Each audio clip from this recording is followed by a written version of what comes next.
And if it hasn't gone good, then hopefully you can find gratitude in it, because no one has good days every day. And I can talk more about that in this live stream today. So as it says on the title, how to not give up with whatever you're struggling with at the moment, whatever you're dealing with. We all go through struggles. That's something I know for a fact. And not giving up kind of requires going through all the things on the title. Loss, grieving, disappointment, anxiety, loneliness. What else did I cover? Definitely pain. So what I'm hoping to do today is hopefully the connection will be good. I'm hoping to go for, if I can go for 2 hours, that would be great. An hour would be good, but 2 hours would be great. So I'll see if I can go for that, get some questions. I'm going to share my story again today. I'm 40 years young, and I've got a lot of experience in life with different things, a lot of ups and downs. I've had a lot of, you want to call it success is fine, a lot of failure, a lot of pain, experiences, very relatable to any human being. I'll be sharing those today. So I'd like to first start off by saying, actually I said this too, I was mentoring a client of mine that I've been working with now. It's the second year. I really enjoy working with him. He's a really good person, very hard working. And we were talking about many different things, and I said to him, sometimes I don't enjoy being a teacher. I don't enjoy that title. And he said, oh, what do you mean by that? I said, well, I love teaching and I love helping people. And obviously my career is as a teacher and a mentor. But I find sometimes I can help people the most when I don't feel the pressure of being in the role of a teacher, if that makes sense. And I'll explain my own reasons, right? Well, I've been mentoring now for 12 years. And during that time, a lot of challenges. And I had a mental health breakdown in 2017 prior to being successful in, I suppose, in how the world sees you from where I was, which was great. And when I had that mental health breakdown, it changed everything. It changed me as a person. Still going through some of those changes. Gave me a lot of gratitude, a lot of life lessons. Really put things into perspective, things that I'm still learning now. And it made me change my teaching. And when I was going through that experience, I was definitely humbled. And I remember thinking, I can really, well, first of all, I need to help myself and get the help. And I'll share more about how I recovered from a mental health breakdown, and it's inspired this live stream today. But I remember thinking and feeling that, obviously I understand, we live in the world, we use titles, a doctor, a therapist, a lawyer, a business coach, a mentor. I understand that, right? So I'm not getting silly and coming away from that. And it has its value. But sometimes I think you've got to go outside of your role to really help people that are really struggling. And that's what had helped me, and I find that's when I can do my best work for helping people. It's not always the case, but it certainly is for today's live stream, if that makes sense. And I learned this through experience, and some people might be different. Everyone's different. Some teachers, they might not agree on that. That's them, that's me. And you've got to be an individual, if that makes sense. So yes, I'm a teacher, I'm a mentor, but I'm also a student, and I don't know everything, and I'm still learning, and I have to go through my own struggles. And when I needed help, that's where I really learnt about human help. I didn't need someone to come at me and say, right, I'm a doctor. I mean, it's fine if they said that, but I needed a human being to help me get through a really, really difficult time in my life. I didn't need BS. I didn't need someone to be clever with me, and I didn't need someone to start judging me. I needed someone to help me. And a lot of people did help me when I was in need. And a lot of the people went outside of their role as a teacher or a therapist or a mental health worker or a psychologist. Some of them didn't, and it didn't help me. So I know firsthand what a person needs when they're in need, being that I've been in need, been very vulnerable, if you know my story.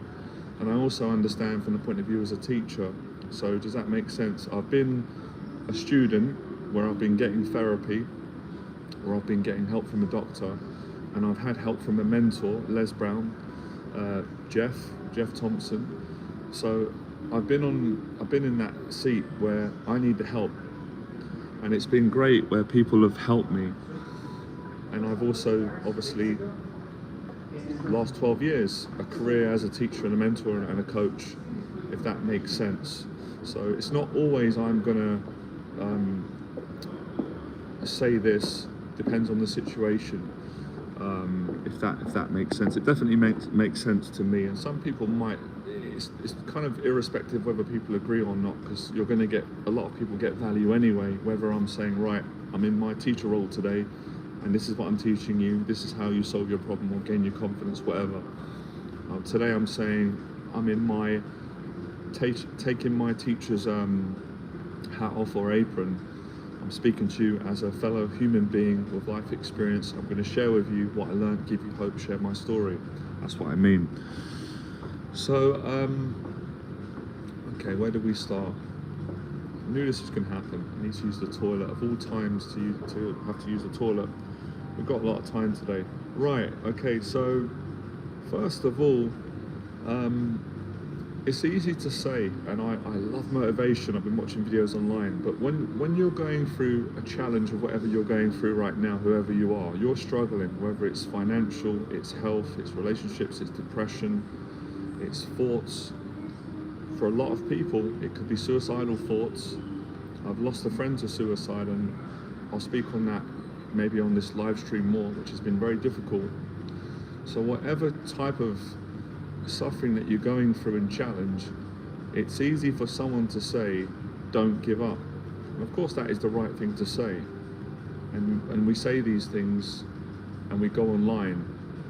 But it's not always easy when you're suffering and you are really frightened and you're in pain and you're grieving. I've been in that position. I've been in a position where my life was going well and business was going well and I had everything was going well. And I loved it, and I was really great helping people. And I was helping people that were in need, more need than I was at that time. And I was doing my job, doing a good job, the best job I could do. So I would say to people, don't give up, trust me.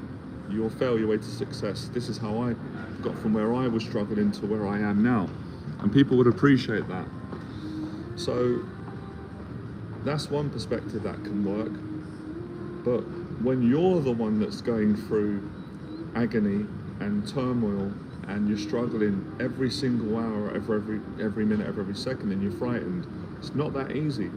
It's easy for someone to say to you, don't give up, and you know that, but it's still not easy not to give up. So I'm going to give you an exercise today that really helped me, and I actually practice it every day. I'm doing it now.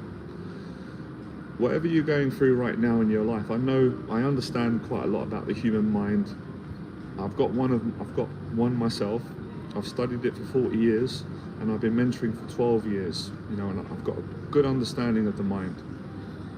So when you're going through struggles, whatever it is, whether it's financial, it's relationships, it's health, or it's all of those things, or it's something that I haven't named, whatever struggle it is as a human in life, it's really, really overwhelming when you start thinking to yourself, I don't want to give up, because then you start thinking about the future.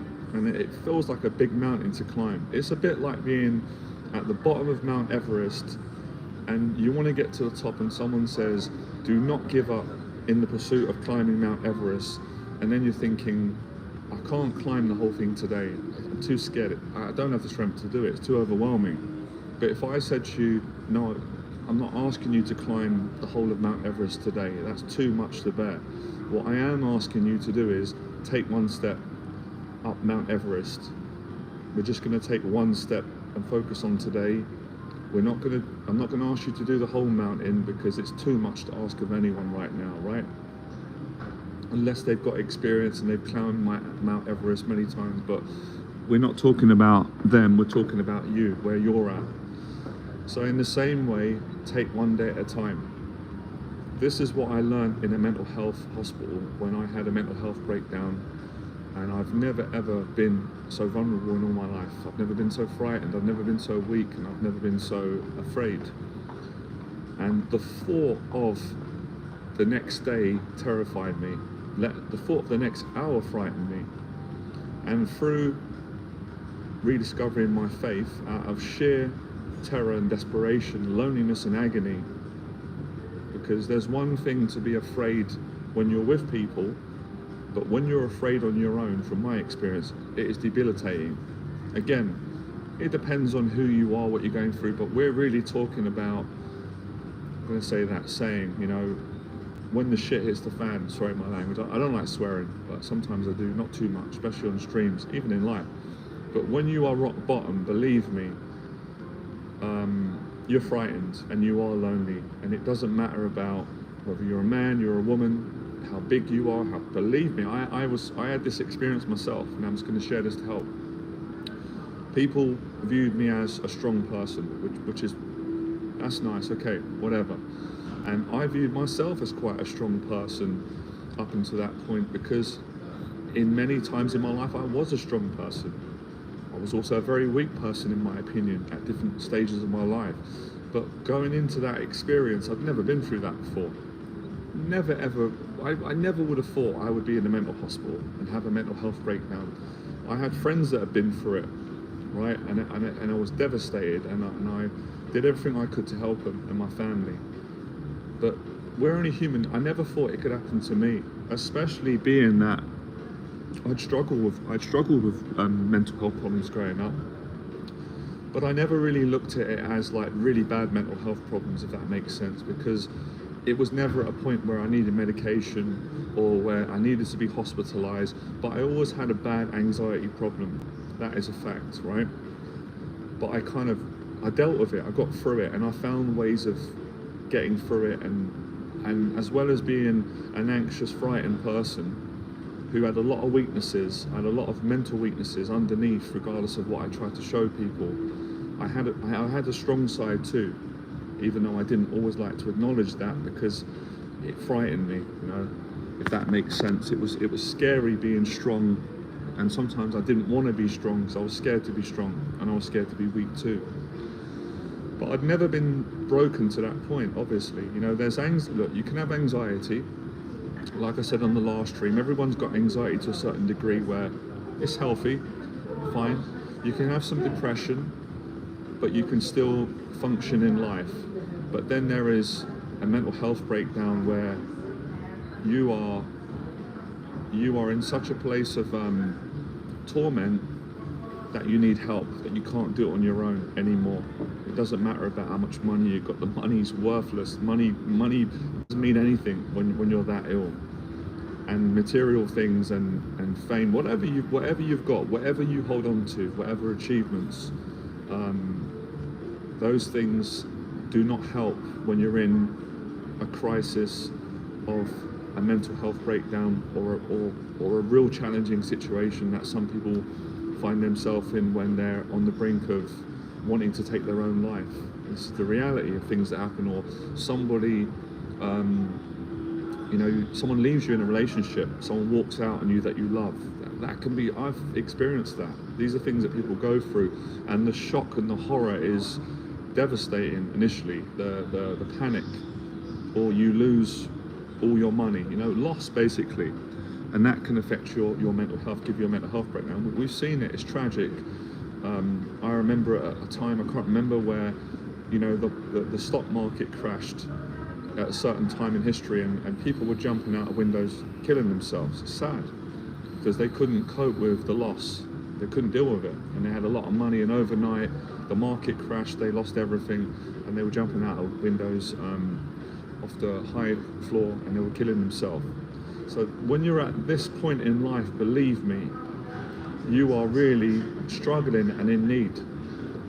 So back to what I was saying about not giving up and trying to explain what that means, because everyone's got their own version, and I think everyone's doing a great job in helping. I really appreciate it, it's helped me. But there's, you know, someone saying to you, don't give up. And that, you know, or on a motivational video, which I love. I've been listening to one lately. I love it. I've been obsessed with it. But when you're really down and you're going, there's no hope for me. I have to give up. I don't have any other options. You know, listen to a motivational music on YouTube right now is not going to help me. It's not that I don't appreciate it, and I want it to help me. I was desperate for it to. It's not going to work. Certain situations require a different call to action, and that's what I learned. And remember, I've gone in the mental hospital before. I was also, which I love, a motivational speaker. You know, I was all those things: a teacher, a writer, a business coach, a relationship coach, a dating coach. I did all those things. I lived it. I failed it at times and I succeeded at times, however you want to say it, and it didn't work. It was too aggressive, the breakdown, the mental illness, and I was frightened of dying and I was frightened of living. I was caught in that place of sheer hopelessness and terror and loneliness, and you know, when all trust is gone, when you lose trust for people, it's a frightening place. It's lonely, very, very lonely to be in a place where you don't want to feel this way, but you've lost control and you don't trust anybody. You don't trust your family, you don't trust friends, you don't trust people. It's a frightening place, and that's a place where I was at.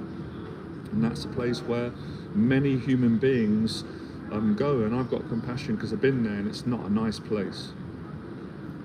Stay on this stream because there is hope, and if there wasn't hope, I wouldn't be here right now. I'm going to make a little joke, right, because I like to use humour, but it's true. I was in a psychiatric mental hospital in 2017, the Gordon Hospital. Now I'm in the Corinthia Hotel, which is one of the best hotels in the world, let alone England, and I'm grateful to be here. It's a beautiful place. But I was also grateful after a couple of weeks to be in a mental hospital, if that gives you a perspective. So if there's not hope for other people listening to this, then I don't know what to say, because there was hope for me and I got through it. I'm going to continue. So there is hope. There's always hope, and you know, that's why my conscience told me I need to keep sharing this story. It's not easy for me to share this stuff, believe me. It's something that I want to do.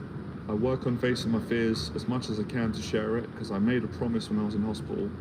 I promised I try to always, if I promise, I try to keep my word.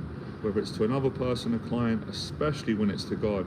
And I said to God, please, if you get me through this time, if you bring me back, I promise I'll share my story.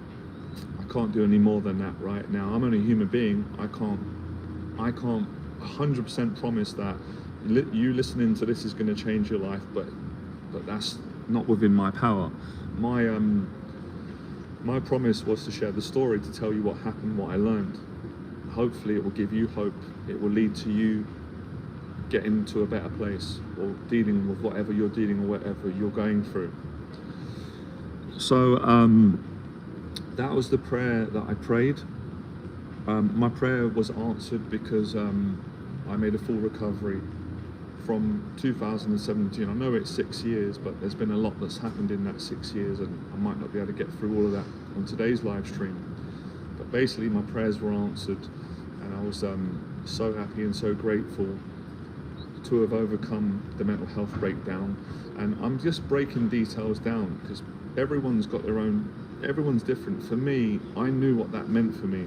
So some of you might be thinking, I'm assuming, when I said, please God, bring me back, you might be thinking, you know, oh, let me come back so maybe I can, you know, be successful again like I was before. And it's like, no, I didn't care about that, because I'd already done that, and at a certain point it didn't make me happy anymore. So it wasn't like, can you bring me back, make me famous? It's like, no, I don't want to be famous again. I experienced some of that, and it was, you know, it was good at the start, and after a while it was horrible. It was darkness. From my personal perspective, I just want to come back and have peace again, and of what I had before, and enjoy my life and not be in this suffering and be frightened every minute and lonely and feel that I'm in darkness. I want to appreciate my life again. Please God. That was the prayer. That was, and of course, you know, not losing sight of the fact that when I got well, I was like, well, I actually want to work again. I want to pay my taxes and pay my rent. I don't want the government paying everything for me, even though that was an option. People encouraged me to do that. But I wanted to live again. I didn't want to be in death, and I wanted to have my mental health good again. So it's like, I want to be healthy again. My mental health is the most important, other than my family, people, and, you know, me as a human being. So that's what I meant. It wasn't believe me, it was an authentic prayer. It was not, and we all do it, and I do it sometimes, oh please God, I want to get in shape, or I want money, I understand that. It wasn't that.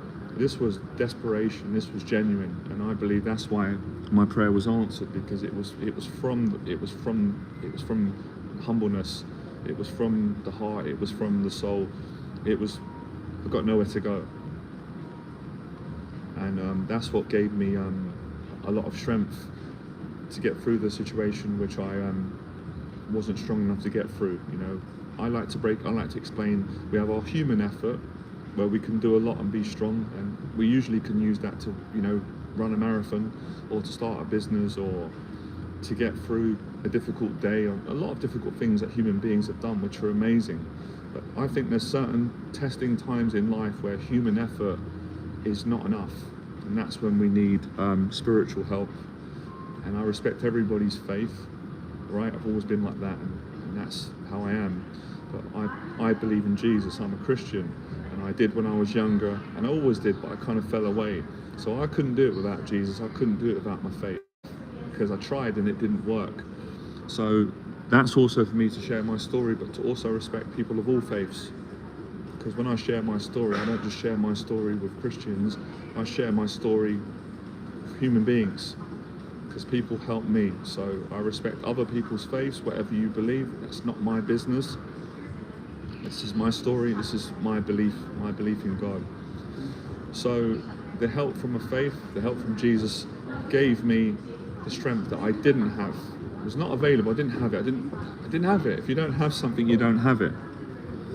And I also got help from people, right? Listen, I don't know lots of people helped me in hospital. Now, I don't know what their faith were. It doesn't matter to me. All that matters were that they were kind to me and they helped me.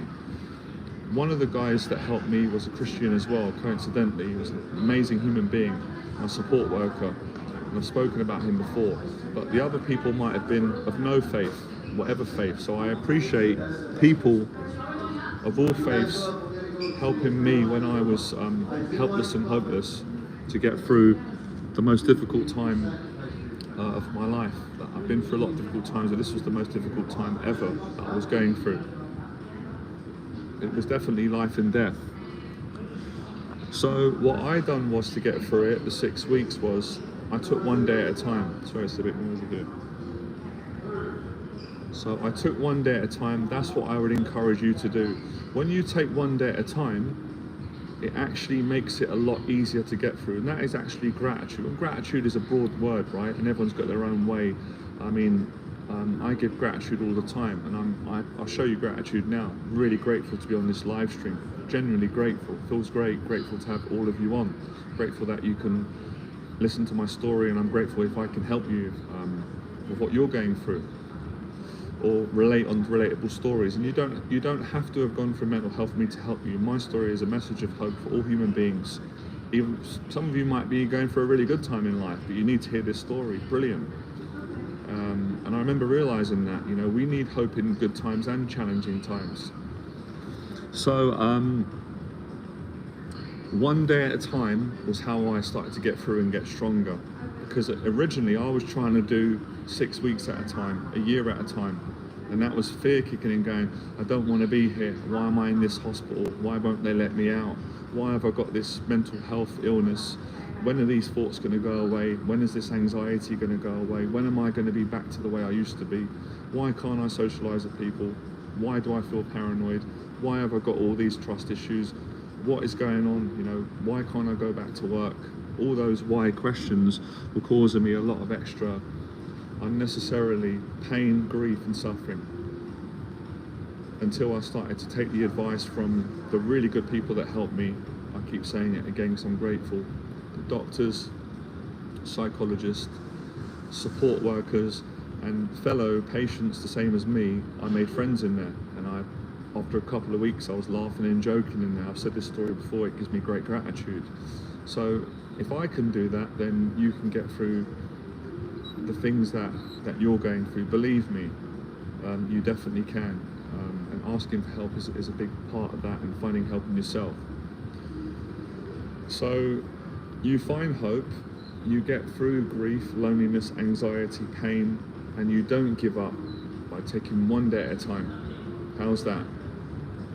And that day, one day, you get through the day. Of course, when I was in hospital, it was 6 weeks. Now, 6 weeks might not sound like a long time for people, and 6 weeks can go really quickly depending on if you're enjoying it. But believe me, when you're suffering with mental illness and intrusive thoughts and paranoia and anxiety attacks and you're around other people that are suffering, 6 weeks feels like 6 years. It's a long time. So I had to break the time down into hours, sometimes seconds, minutes, and one day at a time. And that's how I went from going into a mental hospital, being terrified, lonely, frightened, in pain. And I've said this before, I don't know the exact time, I'd say it was around when it got to about the 2.5, 3 week mark. I part of me didn't want to leave because I made friends in there. I found my faith again, which means a hell of a lot to me, which I didn't expect to, and I didn't plan to, by the way. But I rediscovered my faith again as a Christian in Jesus, and through reading the Bible. No one pressured me to do it. No one told me it was a choice that I made. And I was going out for walks in hospital. I could go out for a few hours. I love going out and getting my coffee, coming back. I could order a Chinese meal and eat the food, and I got to know the people in there. I could talk to them. There was a lounge area where there was a television. There was actually a little room you could go in there where there was a couple of computers. You could access the internet. It was slow, but I appreciated it. So you can hear it. I found gratitude in a mental hospital when I thought I couldn't do it, and that all came about through the experience breaking me down and me eventually saying, do you know what, I'm actually going to receive the help. That's one of the biggest strengths that I've learned in life. Sorry, this phone keeps... There's always challenges. One of the biggest strengths that I didn't know growing up, because I used to think it was a weakness to ask for help. I used to think that I was being a weak person. A lot of, I wouldn't say all of it, but a lot of the ideas in society, especially with men, teach that, and with women as well, and it's not true. It's separating when someone generally needs help and deserves help, as opposed to when someone is just might have a headache and they're just complaining, and really they're not in the same need as someone like yourself or whoever who is on the brink of thinking that their life is over. It's very different, isn't it? Very different. So it's putting things into context. So yeah, asking for help takes a lot of strength. That's where I've gotten the strength to do this live stream and all of the running that you see me doing now, which I love it so much with all my heart. When I'm going out training, all that exercising, which I love putting out, I enjoy it. It's one of my biggest joys in life, is the boxing, the training, the running, all the exercising. That strength that I've got to do that comes from the breakdown that I had in hospital. It comes from being humbled. It comes from being vulnerable, finding faith, asking for help when I was when there were times where I was proud, because obviously we all have pride. Pride isn't good if you have too much, but I was a proud man, and being a teacher who always gave people help, it wasn't easy for me to go, you know what, I need the help now, I'm helpless. But through that experience, I learned different. You know what, guys and girls, apologies, I need to run to the toilet. I'm a quick, I need to have a wee. I'm going to come back, continue the stream, and I have faith that no one's going to steal this phone. So, hold on a second. I'm just going to literally take a minute break, come back.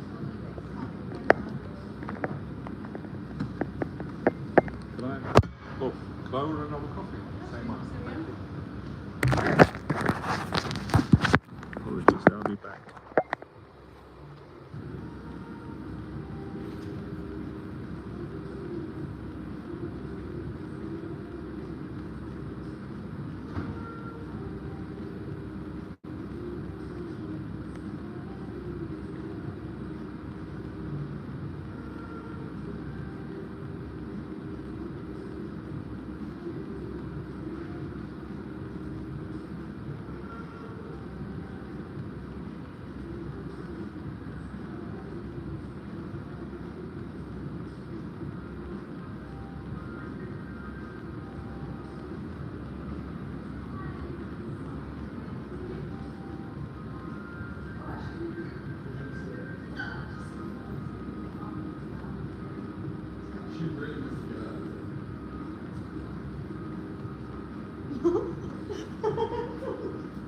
dare you to go. I dare you to go.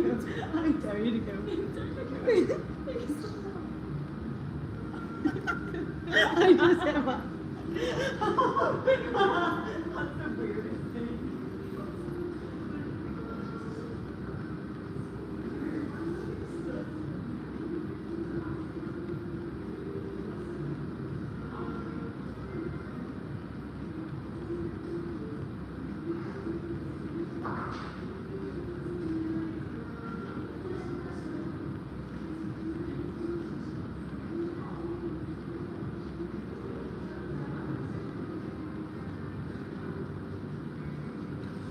Okay, welcome back. Thanks for your patience.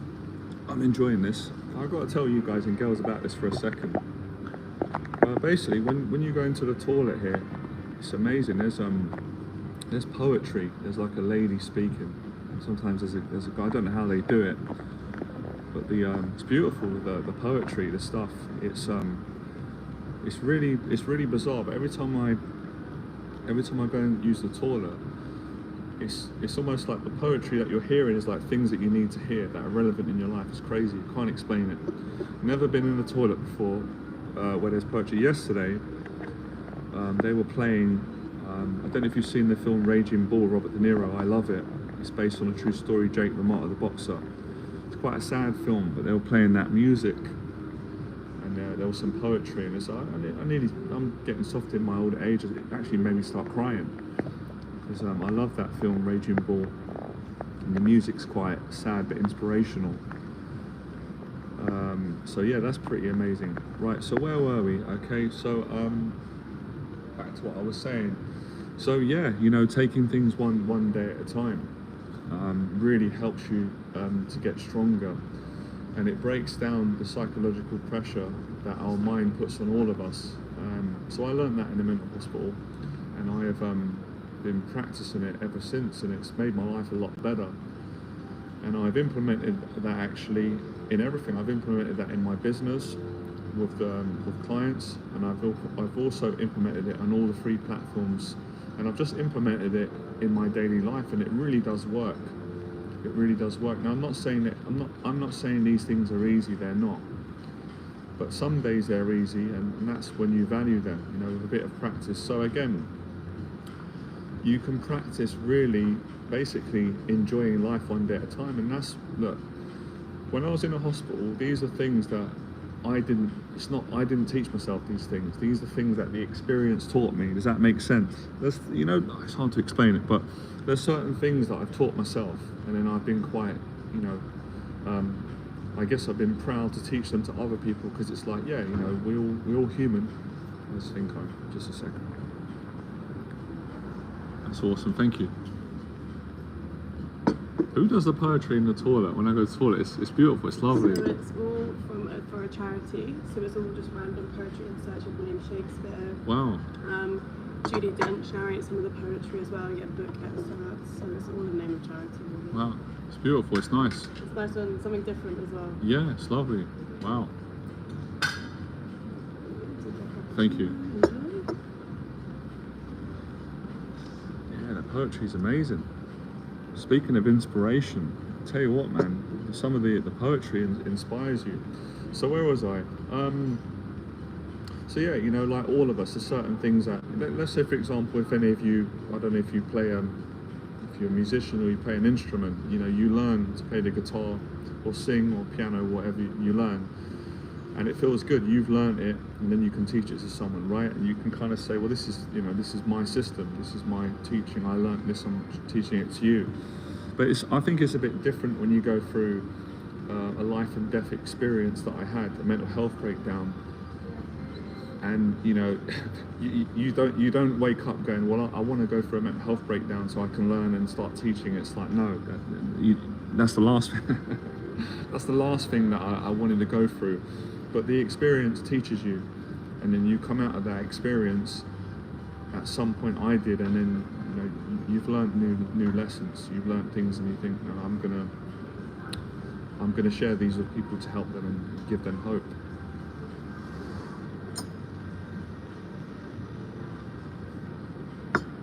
And I feel grateful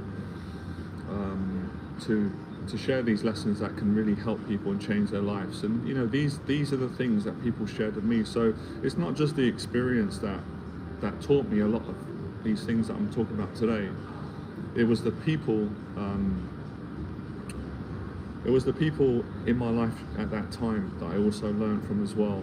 And you know, this is not a guilt trip for anyone, but believe me, if you've got any human compassion in you, and I'm sure, hoping all of you have, any humanity in you, when you're in a mental hospital and you see how much people suffer, it actually breaks your heart. It actually makes you care about people more, which I think is a good thing, and it makes you understand that. Well, it makes you want to care a lot more about people. It really does. It opens your eyes up to how lucky we are at many times in our life, and we don't realize how lucky we are until we suffer, until we see other people suffering. When I was in hospital, again, it's not a competition, but there were people in hospital that I thought anyway, and they might have been thinking the same about me, but I was like, they're suffering a lot more than me. I've got to help them out. You know what I mean? And that's the least I can do.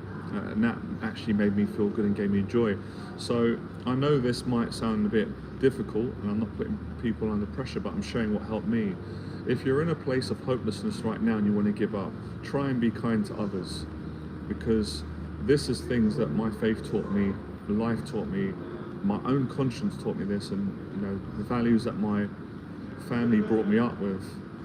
And I like to believe my own kindness. When I started to be kind to people in hospital, the other patients or anyone, man, my heart felt good. I got stronger and I felt grateful, and the anxiety started to calm down. So being kind to people, even when you're struggling to be kind to yourself, is one of the most powerful things that you can do as a person, to feel more loved and get you through the challenges that you're going through in your life. I mean, we should be kind anyway to one another, but that's not always the case, not in the world that we're living in, where people, all of us can be. People can be extremely selfish. People can, all they're thinking about is them and their problems and what they can get. And look, we've all done that. I've done that as well. You know, that's where character comes in, and maybe maturity, who knows. But, you know, sometimes there's no excuses. But yeah, you know, this is the things that I learned. I learned about, in all these experiences, that people can be really unkind at times and really selfish when you really need them to help you, and they can and they don't. But there's always people that are kind, and that someone always comes out of the woodwork and helps. And that's what happened to me when I was in hospital. I was upset that at the time. I was like, wow, a lot of people that I expected to help me are not helping me right now, and I helped them, and I would never do this to them. But they, you know, they were selfish, or they were afraid. Sometimes people are scared. They're afraid to help someone because they don't want to confront their own fears and insecurities and deep fears, and they block it out. I understand that, move on. But there are always good-natured people that show up and they help you when you most need the help. And that's the great thing about hope, compassion, human beings, and life.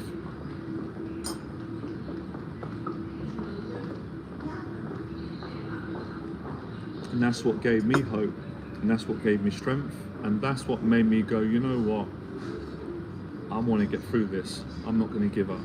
I'm not going to give up on people and myself, because when you're going through rock bottom, I speak from experience.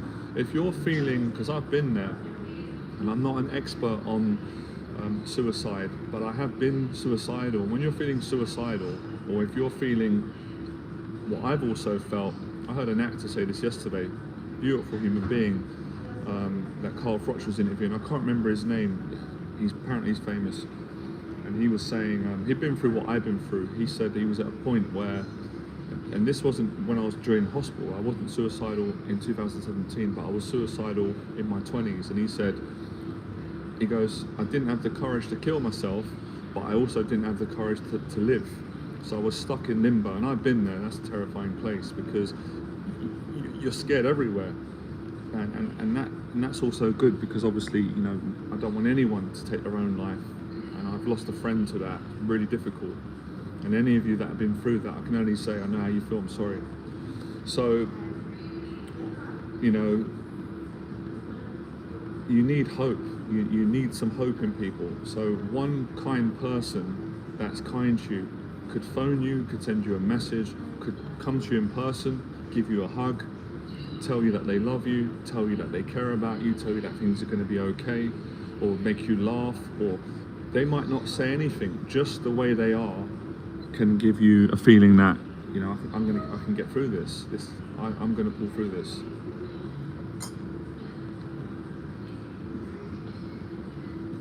And that's what I experienced, you know.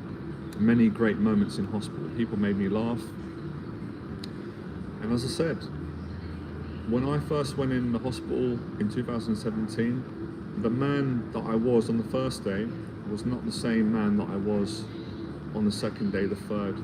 Certainly wasn't the same man in the third week. And when I left the hospital, I was a changed, different person. And I'm still changing from that experience. And I'm very, very grateful for the positive change that I've been undergoing since the mental health breakdown in 2017, all the way up until this present day, 2024. It'll be 2025 before we know it. So I'm very grateful for what I've received through hardship, through pain, suffering, and the mental health breakdown, and I can share my story. And in that 6-year period, I had so many good experiences after coming out of hospital, difficult times and amazing times. So I wouldn't have had those amazing times if I hadn't have gone through that really, really challenging time, especially I would say with the first week. First week was the hardest week for me in hospital, and the first couple of days, and then things started to get better. Still challenging to explain this though, you know. I think I'm doing a good job today because I'm trying to use words to explain an experience that was 6 years ago, but it's still affecting me to this present day. I'm still learning, you know, because experiences like this, they change you as a person, and it's a continuous change. So for me, I can't speak for everyone, but it's not like, well, I had a mental health breakdown, I made a recovery, and that's it, now it's done. It's like, not really. It's like, yeah, recovered, but I'm still processing and learning, and it's actually given me a lot of joy and gratitude each and every day because of that experience and what I learned, and I'm still learning and processing, and that's, for me, that's a great thing.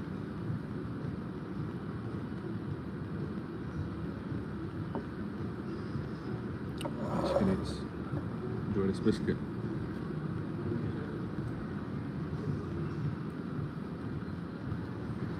Yeah, no, you have to, you need a lot of courage.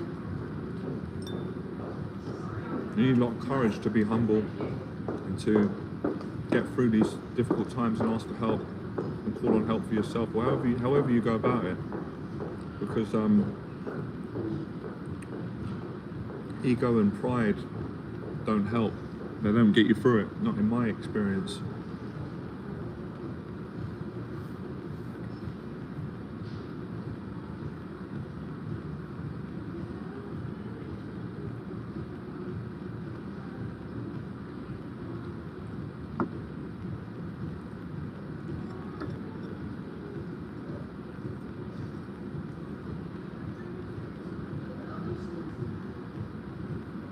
Sorry, I don't mean to make all of you hungry.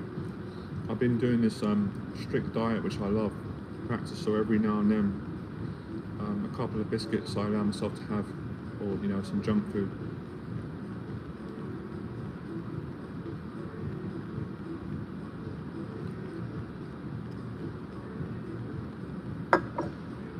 Another thing I learned, I've wrote this down somewhere in my notes, so I need to do a whole talk on it. There's so many things that I want to share and teach that I learned from that experience. Sorry, excuse me. Man, those biscuits are so good. Oh man, I wish I didn't have one or two. Now I want to have some. They're lovely, addictive. Oh boy. Biscuits taste good when you've been doing intermittent fasting for a long time. So, okay. This is personally what I learned. It might not make sense logical, but it was true in that experience. Trying to be strong didn't work when I was going through that experience. It actually made me weak. It was actually being weak which actually gave me strength. I guess what I'm saying is trying to not show my fear, anxiety, basically not being vulnerable didn't work because I tried it initially at the start. Alright, so I tried it at the start, and you know, the experts, these people are experts, they've been working in mental health for a long time, and they kind of know that.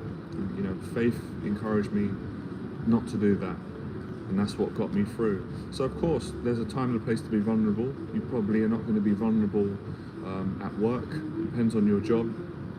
There's certain situations where it's not appropriate, but there's times when it is life and death.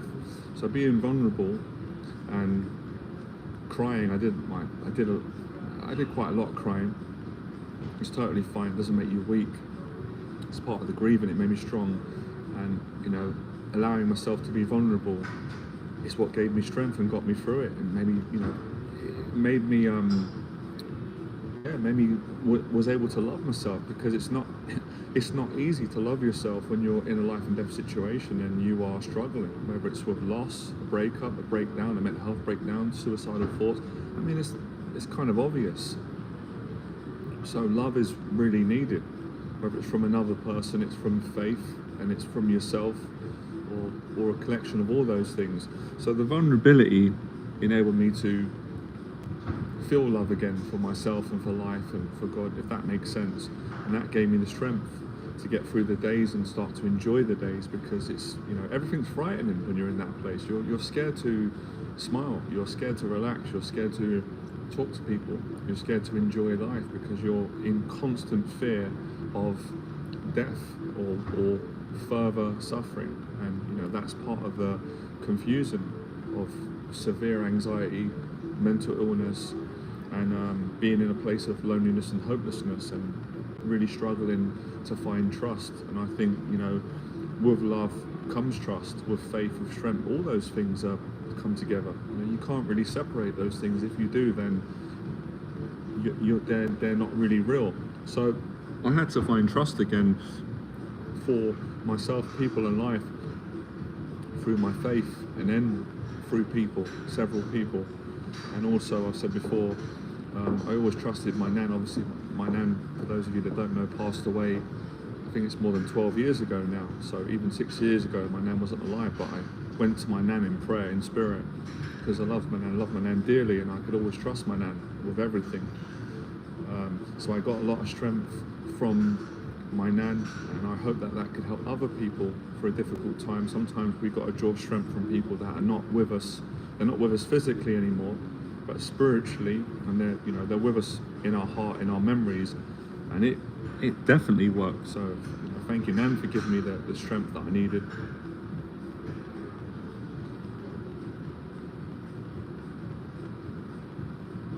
So yeah, I love a comeback story. I always did. It takes real courage. Having gone through this, I always had respect for people anyway, even before my mental health breakdown and journey. But I always did as a kid. That's why I always loved the Rocky story, even though Rocky is a fictional story, but Rocky's based on truth. And Sylvester Stallone's was a real story. He was struggling when he made that movie, and you know, he had so much passion and love to do that movie. He turned down thousands of pounds, and he ended up getting what he deserved, making millions, because it was more important to him than money. And what I'm sharing is a lot more important to me than money, way more important. It's about people, love, faith. Money comes and goes, but you know, what we're talking about is a lot more important. And that's something that I really, really learned in hospital, when I was in a mental hospital. A real different perspective on everything, on money, life, love, faith, daily living, you know, gratitude.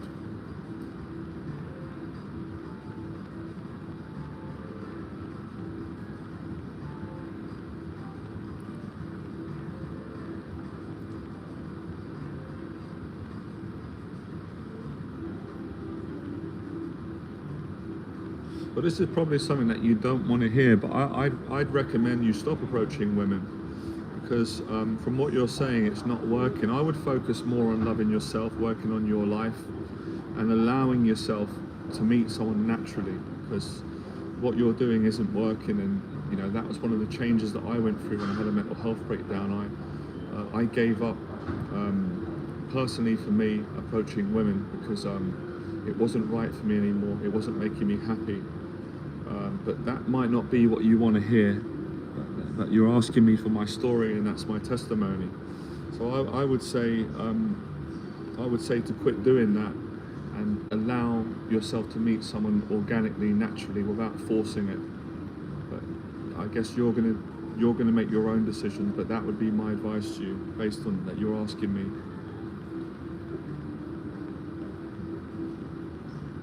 That was another thing that I learned in hospital, that sometimes we have to change certain habits that we've done in our life, irrespective of what other people think.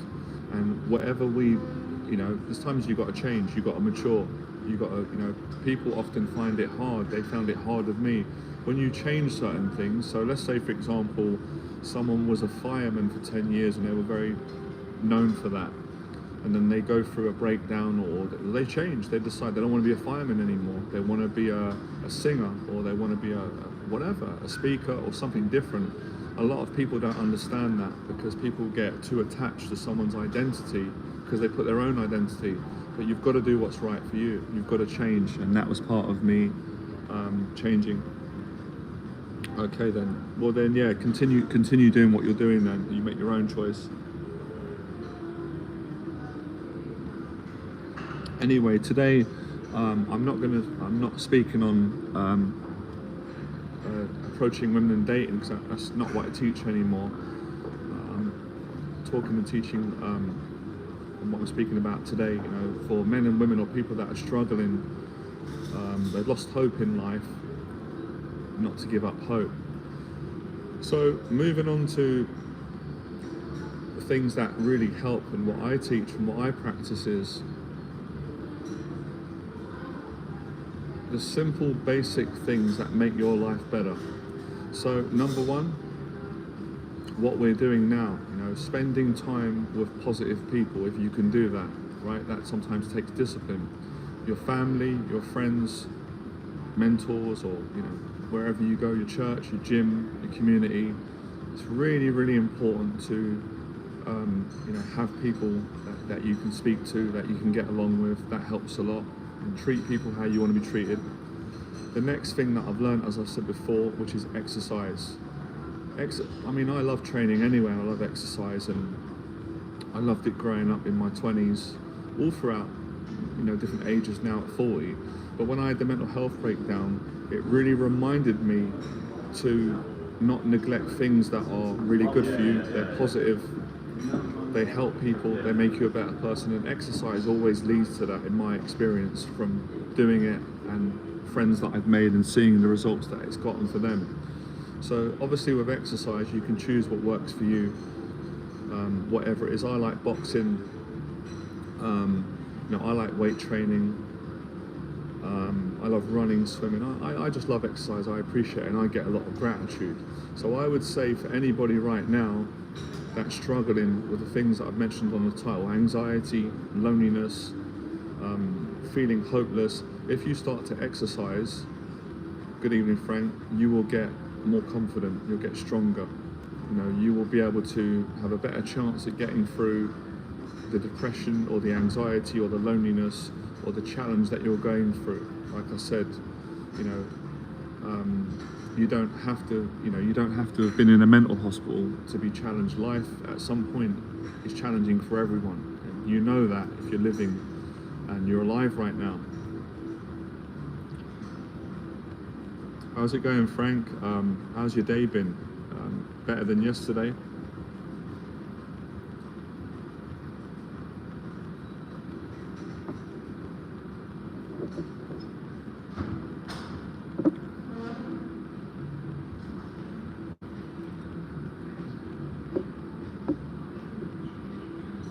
And that's the message that I really want to share with people, right? With men and women. And I'll keep sharing it. I know that people struggle with it, because I see it, and I've struggled with it myself until I've worked at it. It's a strength to get help when you need it. And I'm talking in general. I'm saying, if anyone's listening to the stream, if you're suicidal, please get help. I'm not an expert in that, right? I can share my story, so please speak to your parents ASAP. There is help out there that will help you immediately if you're feeling that way, or if you're feeling depressed, or anything that you need help with in life, there's people out there to help you. You know, whether it's things like whatever, you want to start your own business, you don't know how to do it, you know, don't let pride get in the way, because if you do, then you're not going to improve your life. And also as well, receiving excuse me, receiving help when you need it. When you receive help, it gives you the strength to help yourself. Then when you're in a position, you can help someone else. That's what it's about. So I'm going to use the word help a lot in this stream because it's important. It's been important on my journey. If you want to be a better person, help people. A lot of the times, again, I've said it, we've all done it, I'm not condemning people, but people are selfish. We're all selfish at times because we're thinking about what we want and what we need, right?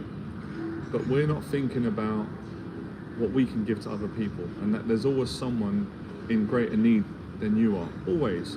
I learned that in a mental hospital. When I was in hospital, of course I was in need. I was in desperate need for help. And I got a lot of help from people. But I would look around and go, well, that person's in more need than me. They don't have any food today. I mean, the hospital provided food, but I've just brought myself Chinese food in. Someone's given me money, a friend's given me, I didn't have any money at this point. My mum's given me money, a friend or someone's helped me. And I've got more food. Help them, share some food with them. A small thing like that makes a big difference. So, you know, help people, and it will help you to help other people. It will build you up. If you want to build yourself up, help people.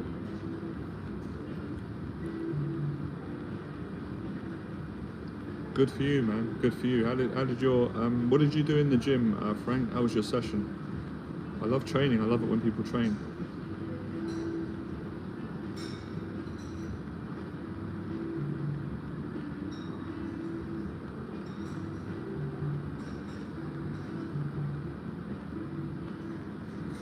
Yeah, training makes you more calm, you know.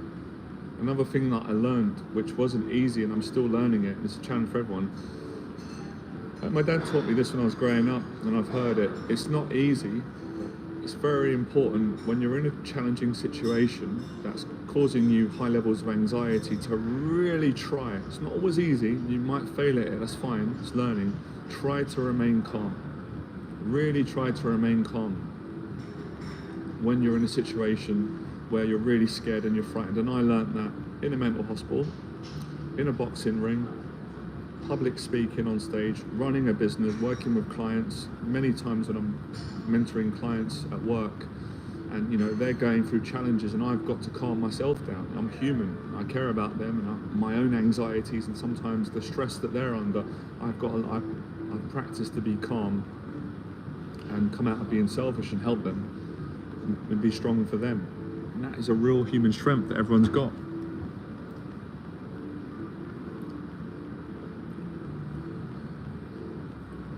Yeah, I can understand you feeling like that. I would say that is tough. It is tough when you've had a breakup, and that's why I said on the live stream, it's very important to not be alone. I know it's not always easy, but get around people. I don't know your situation, your friends, your family. And again, it's about getting that help again. Sometimes we're afraid to reach out to a friend and say, look, I need your friendship right now. I'm really lonely. Any good friend would understand that.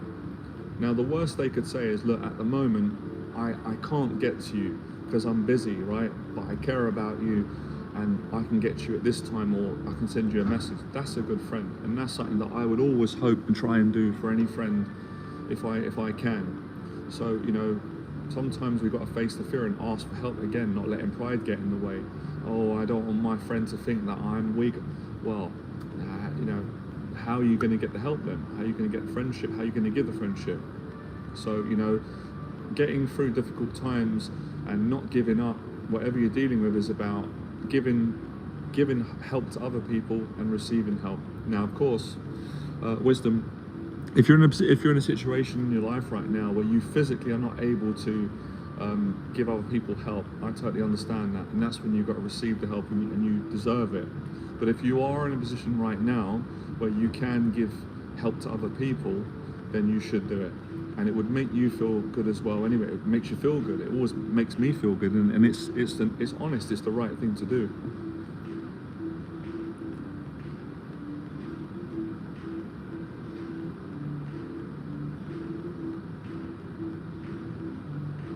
I think a message for anybody, for men and women, for both, when you go through a breakup, and I've been through several, they are really, really challenging breakups. I find them really challenging, you know, when you love someone, you know, whether you leave them or they leave you, it's all painful. It's very difficult, very difficult. You know, anyone out there who finds it easier, then you must be built different, because I found it challenging, but I've gotten through them.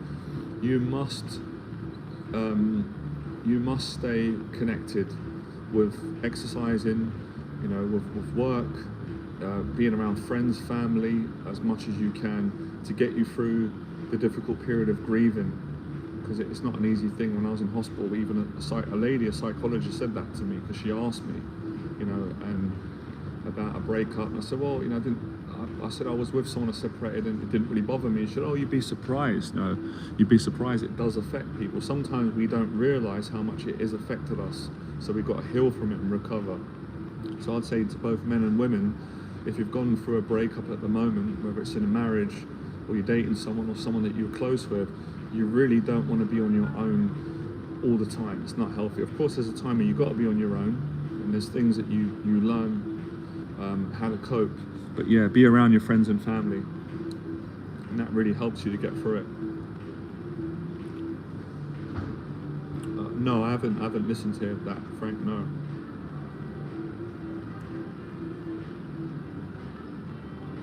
But you know, when we talk about, from my point of view, learning, when we talk about toughness, there's different types of toughness that are important and needed. Like I said earlier, from my experience, when I was in a mental hospital, mental toughness in that kind of way didn't work. Now, I'm all for mental toughness, believe me, and I practice it now. It's the time when you need it. So that's what the experience taught me that I didn't know before. That's where vulnerability comes in, because when you are mentally unwell, you know, trying to do pull-ups and press-ups and running in a certain state of illness is not going to work, at least in my experience, and I've seen it of others. But when you get professional help or faith, that's actually the help you need. And then when you get a bit stronger, then you can go on to what you see me doing, pull-ups, training, because it does strengthen the mind, absolutely. But again, wisdom is knowing when to do certain things and when not, and knowing what type of help that you need. And of course, that's why I say to people, even with what I'm sharing right now, although I know it works, it might not be right for every person, and that's fine. They got to find what works for them. So some of you, where you're at right now, with what I'm sharing, it might not land in a way where it helps you, but somebody else it will, because we're all in different times in our life and different stages, and certain things that worked for me when I was 25, they wouldn't work for me now at 40, because I've grown, I'm in a different place, and I need to use other things that do work.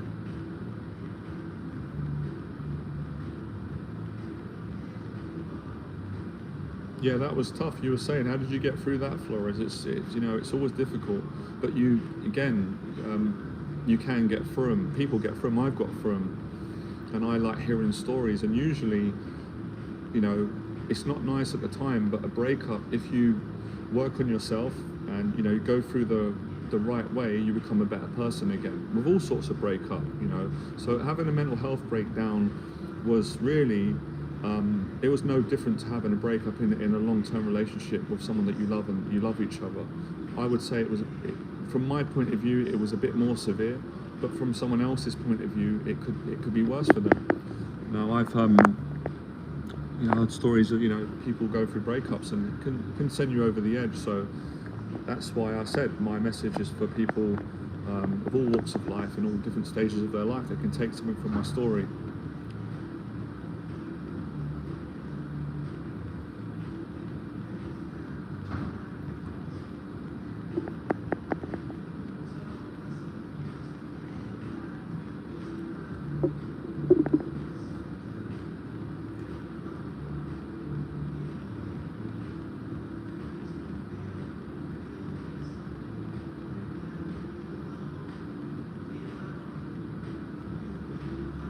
See, I'm really fascinated with the word strength. I study it a lot. I'm learning about it. I work on building my own strength and helping other people. there are different types of strength, isn't there? Some people can go into a gym and they can lift extremely heavy weights. They're strong, where I don't have the strength to do that, right? I'm not as strong in that format. We've all got strengths and weaknesses, which is great. So some people are built for that. They can lift, and they might not be big built, they might be big. Some people are slimmer than me and they can bench or squat incredible amounts of weights, which is great. But they might not be strong in a conversation. They might find it very difficult to be vulnerable and open up because they're really scared to do that, and they don't have the strength right now to do that. So they might find it very difficult to be vulnerable in a relationship or to be open about their emotions. Can you see different types of strength? So the strength to go into a gym and lift heavy weights is a respectable strength, but it's not the same strength as talking about all your issues or sharing your vulnerabilities, your weaknesses. That's a different type of strength. Then you've got some people are physically strong, they're good fighters, they can box, they're fast, they're really physically strong, but they're not strong in other areas of life. They might have a weakness of addiction, a drug addiction, or alcohol, or so we've all got our weaknesses and strengths, which is why I really feel it's important to be humble. Of course we're going to fail at that at times, me included, but to work on that and learn from different people. I learn from different people that are stronger than me. They're stronger than me in other areas. I'm not as strong as them. And then there'll be areas where I'm stronger than people in other areas and I can help them. And that's the great thing about people. And that's the good thing about having humility. But if you start going into places of too much ego and trying to compete, then it's like you're trying to be stronger than everyone, and that doesn't lead to a good place in my experience. But sometimes people have got to go through that.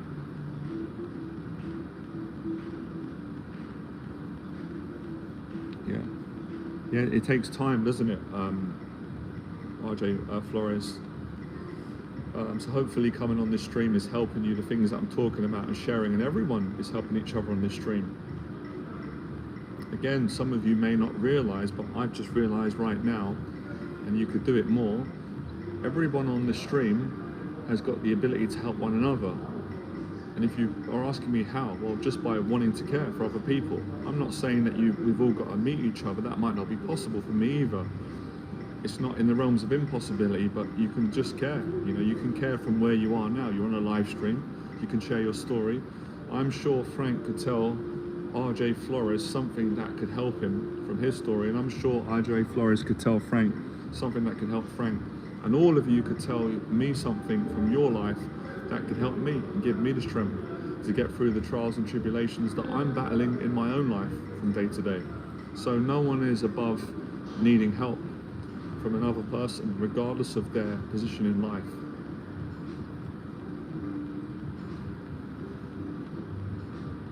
Yeah, I've been through that. It's tough, isn't it? It's even tough when you know it's not right, it still hurts, because I've learned this recently. This is what I've learned again.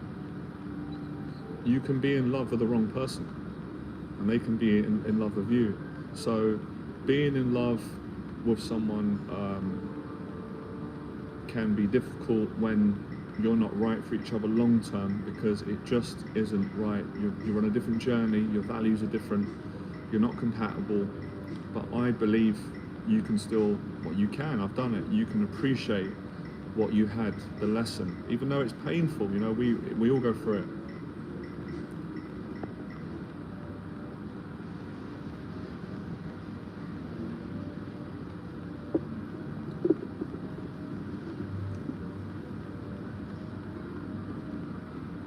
So again, it's like I said, we're sharing my story.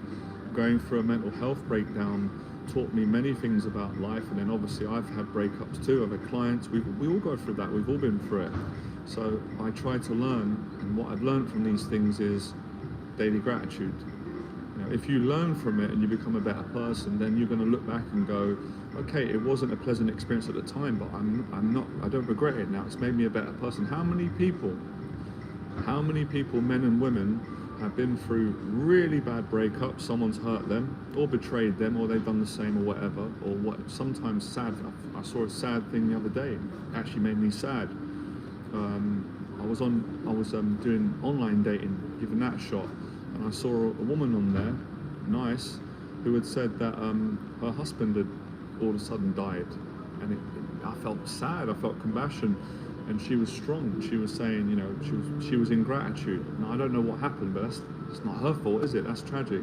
So he died suddenly. They were married. That's really hard. It made me go, wow. You know, sometimes I think my challenges are hard. That is really, really challenging that she wasn't giving up. I appreciate that. Same to you, Benny.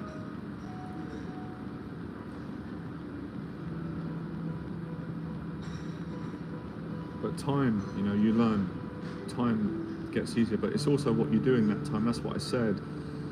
Some of the most all of the life-changing stories that we see, whether it's a mental health breakdown, someone was on drugs, they got clean from drugs, someone was homeless and they became a millionaire, someone was living life the wrong way and then they found God, someone had been through bullying, abuse, all of these different situations.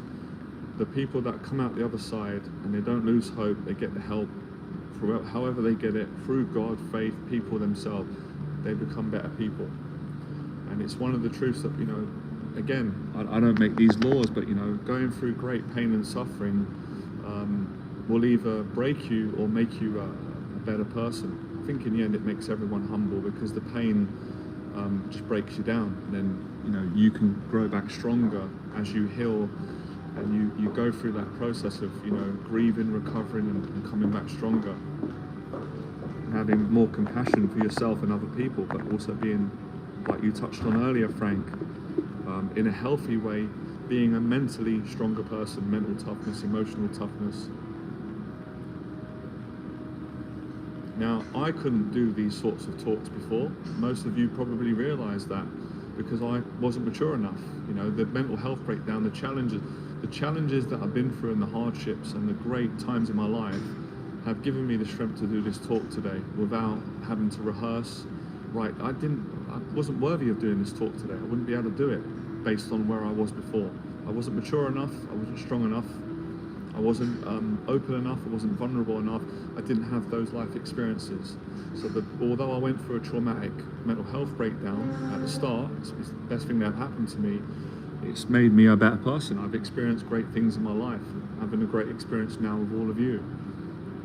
And I wouldn't be here today saying what I'm saying, lived the things that I've lived in the last 6 years, if I hadn't have gone through the breakdown, had the breakthrough, recovered, come back stronger, learned a few more lessons in life. Still don't know everything. There's a lot of things that I completely don't know nothing about. Learning a little bit more, helping more people, and, you know, living life with more faith and gratitude.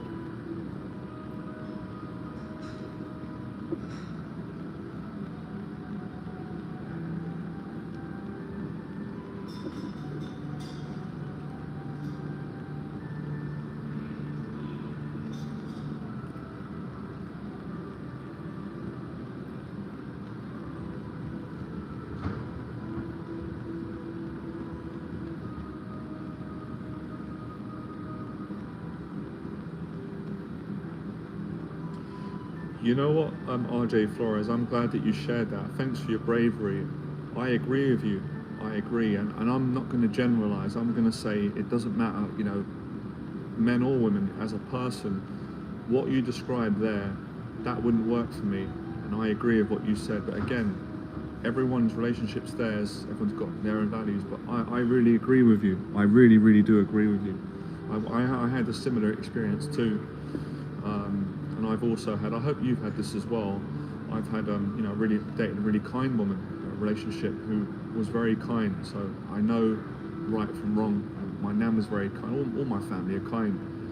So yeah, I can feel you sharing that is healing, and it helps all of us, and some great life lessons that you've learned from going through that experience, and realizing if someone's not grateful, then that's not the sort of person that you want to be with. As you're a grateful person, they're not the qualities that you want in a person, especially if you're going to spend the rest of your life together. Of course, people can change, right, as well. If you've come on this live stream just now, you can watch it back because this will go up as a YouTube video. I've covered a lot today. The title is on point to what we've covered in this stream today. I've shared my story again, my testimony. It's an ongoing story of how I recovered from mental health breakdown, the lessons that I learned, gratitude, strength, never lose hope, be kind to people, keep going. These are many of the things that I've learned, and we've covered other things today. We're sharing stories.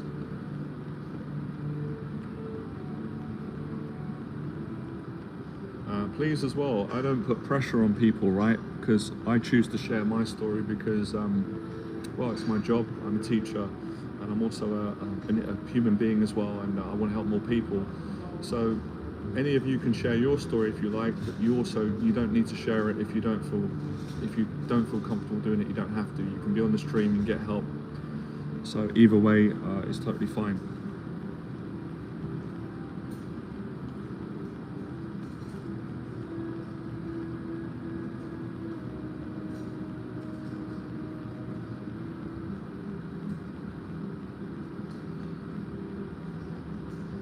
Appreciate that. Yeah, that's something to be grateful for, isn't it, Flores? Yeah, definitely.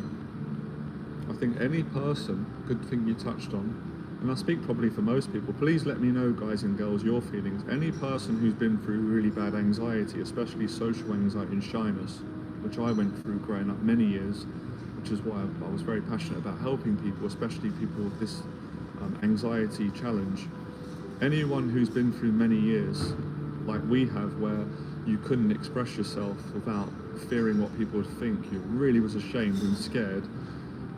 Even if you get an hour where you can freely express yourself and enjoy it with no fear, love and gratitude, and people appreciate it, and you're okay if they don't, it's something to be grateful for. It really is. And that's why when I watch people like David Goggins, or my clients, or any of you, anybody, it doesn't have to be famous, I'm just making a point, but anyone that's come from anxiety, struggling, bullying, low self-esteem, when I see them expressing themselves from the heart, helping people, and I can see the confidence they got, it moves me. It makes me feel awesome. It makes me feel happy for them.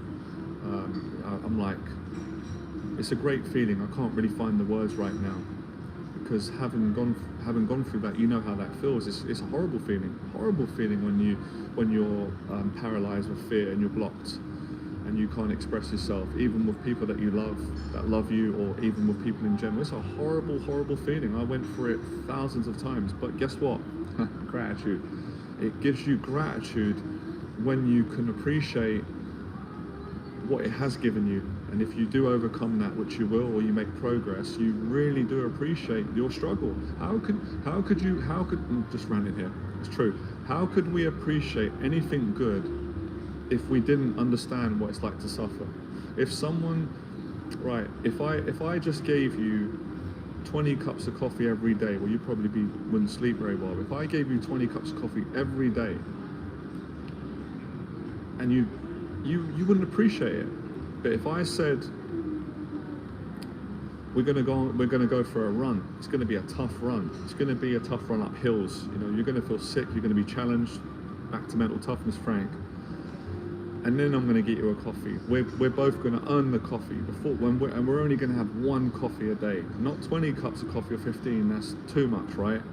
For those of you that drink 20 cups of coffee, I'm not having a go at you. You would appreciate that coffee. Why? Because you suffered, you struggled, you had to work for it.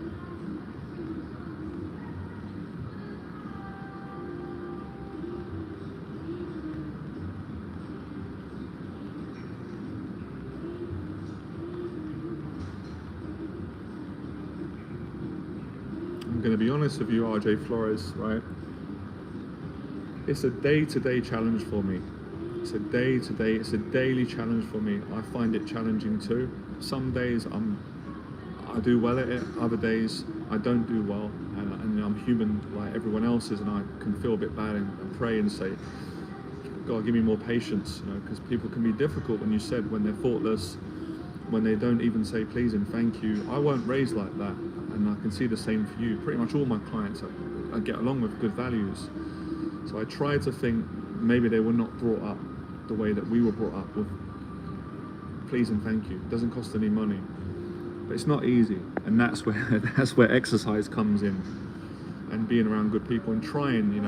It's not always easy. That's character. Like we all go through it. You go into a restaurant or somewhere, especially in big cities, and you're polite, you're respectful, you're kind, and you're nice to someone, and they're rude to you. They're aggressive. I have it quite a lot, not all the time. And you're like, that's not fair. I'm being so nice to you and friendly and going out of my way, facing my fear of being kind. It takes courage to be kind, especially people you don't know. And you're just throwing stuff at me. But character's when you go, okay, I'm not going to react. I'm not going to be angry like they are nasty. I'm still going to try and stay. It's not easy, trust me. It takes a lot of character. I learned this in a mental hospital as well. I'm not going to lower myself to that level. It's a challenge. That's why we've got to do it daily.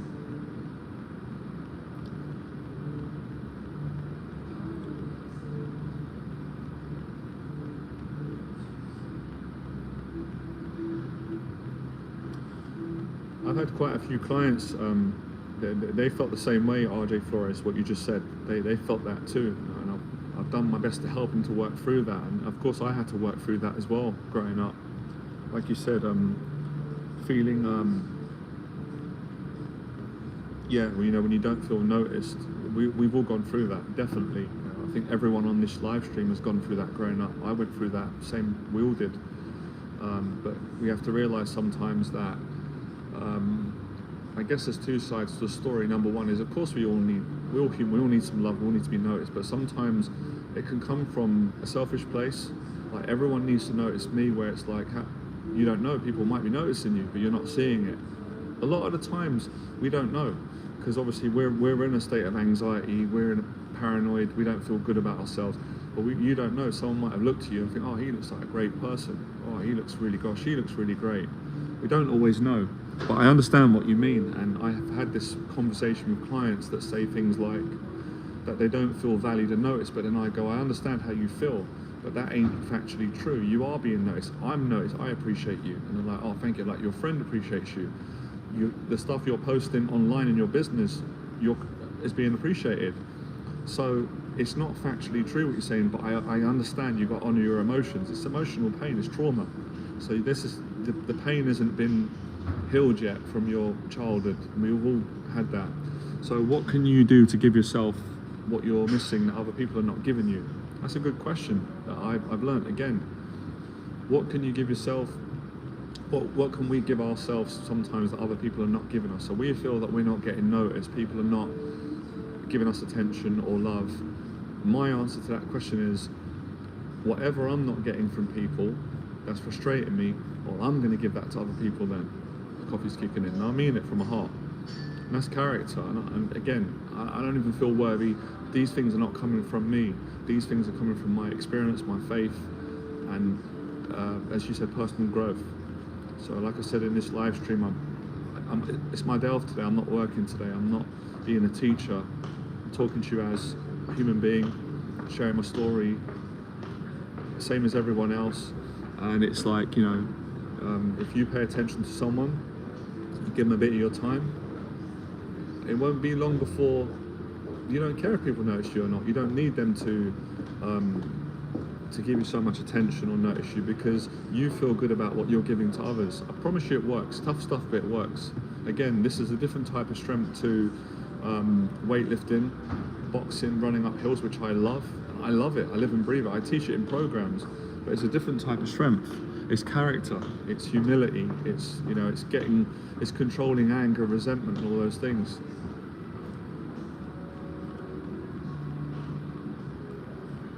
Yeah, it's true. You're pointing out things that are true in people. That's the challenge, But as you said, not everyone's like that, though. There's always people that are not like that, and it's understanding that we don't know what people are going through. I try to remember that as well. That I've had it. Most places I go in, the people are friendly because I'm really friendly with people wherever I go.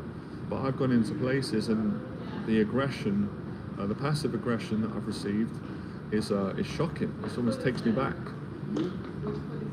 I try to practice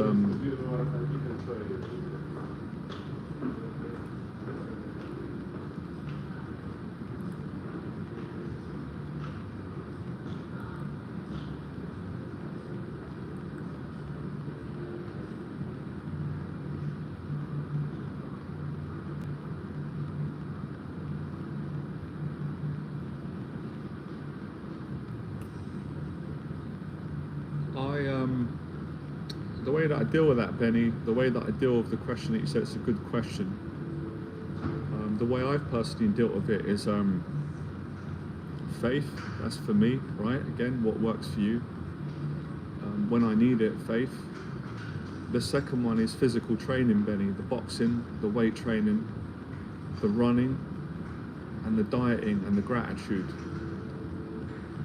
These are all the things that have enabled me to build over those past pains and failures, and when my thoughts and fears come up and doubt, when I'm going to take action in life, and learning, helping other people, all what I said, all those different departments together, that new relationship, and also trying to find, it's not easy, but trying to find gratitude in those past failures and the pain, and wisdom and understanding. What did I learn? Am I the only one that went through that? No, of course I'm not. Do I want to be a victim of these failures? No. Can I celebrate them? I think I could if I really wanted to. Could you celebrate them, Benny? Could you find something meaningful to you in those failures? Could you enable those failures to make you a better person? You'll answer that question if you want to answer that in your own time. Hello, man. Awesome.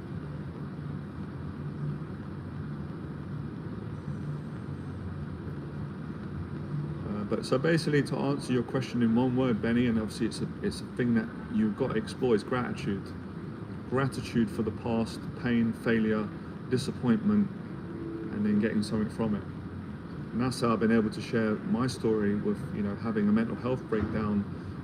And I will use the word losing everything in the way that, most people would view it. If I said to most people, which is fine, it doesn't upset me, but if I said, well, I had a successful business, I had a girlfriend, I overcame suicidal thoughts and depression, I helped a lot of people apparently, I lived an amazing life for several years, and then I had a mental health breakdown and I had no money. I lost all my money. I didn't invest my money because I didn't know how to, and I overspent, and I was unwell, all my relationships broke down, I couldn't work anymore, I could barely live from day to day, and I had to go into hospital on medication. Most people will go, oh my God, it's just terrible, you lost everything.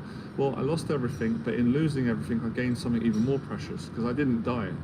So sometimes when we say I lost everything, I understand it. Materially, you lost everything, but you're still alive, so you didn't lose everything.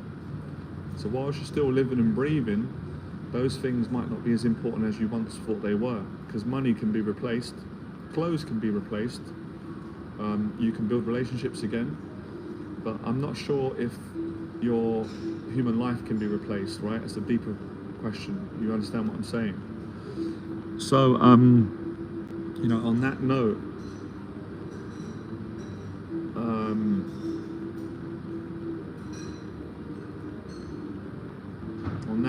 there is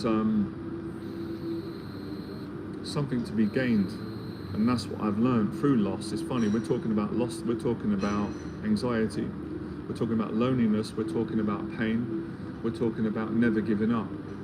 And we can't mention the word loss, because loss comes into play of all these things. The pain, everyone on this live stream, including myself, humbly, if that's a word, every single person on this live stream right now, and I hope I can help people to have more gratitude, which is important, but everyone on this live stream right now is dealing with some sort of pain of loss in their life.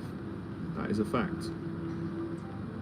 So we're trying to find a way of not letting a loss destroy the quality of our life, and to find, and gratitude is found in loss, but obviously that's a journey, and everyone's going to find it in their own time.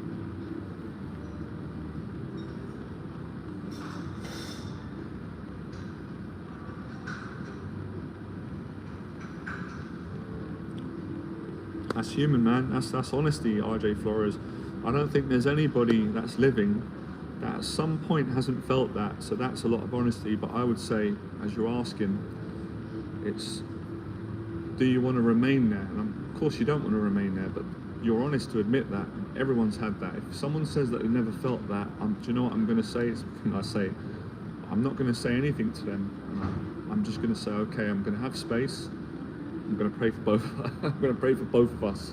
We both need a prayer, because you're human, you know, we're human. But you can improve. You have improved already and get past that.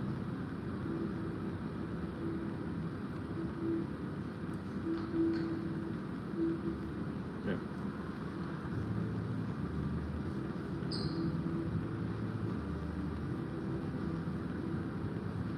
That's why I think I've said for a long time, everybody should share their story. If not for me, for them, because everyone's got a great story. Everyone's story is valuable. No one's better than anyone. I know that we live in a world that don't agree on that. That's not what I believe and agree on. That's not my story, testimony. But people are generally, and I was the same, are afraid to share their story because the shame, the pain, the blame.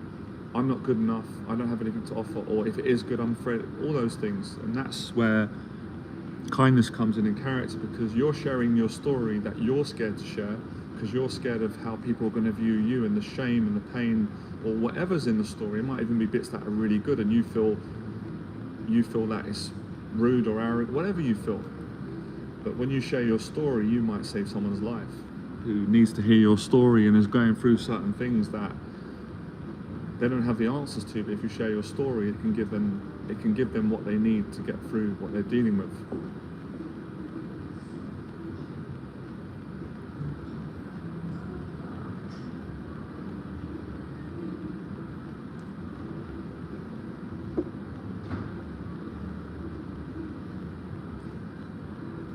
Now, just to simplify things a bit, and I love it as well, I really do enjoy going deep. It's a big part of my personality, and I know a lot of my clients are like that, and you are like that, but just to kind of lighten the subject for a second, get your questions in.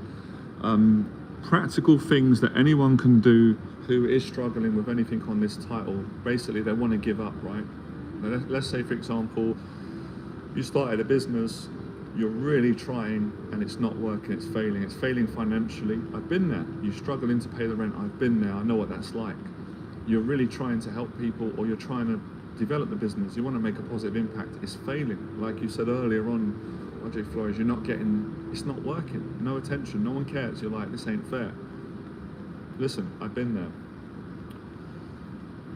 Simplicity, go for a run. I promise you what I'm saying works, try it. If it doesn't work, it's not the end of the world, you'll find something that does work, you find another teacher or method.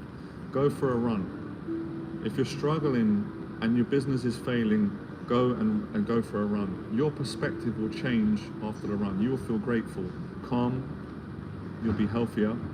Running is great for that.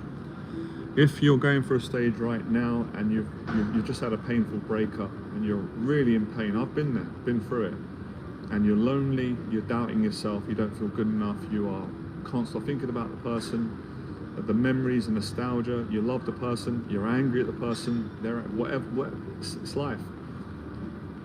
Trust me, I know it's not easy. Please promise me, go and do a workout. Take your pain with you, take your pain for a workout, go for a swim, go for a run, go with a friend, go on your own, work out. Don't sit down suffering with the mental stress and torment of the breakup. Give yourself some love, give yourself a bit of peace, and it's going to help you to get through it. And I speak from experience, not from textbooks.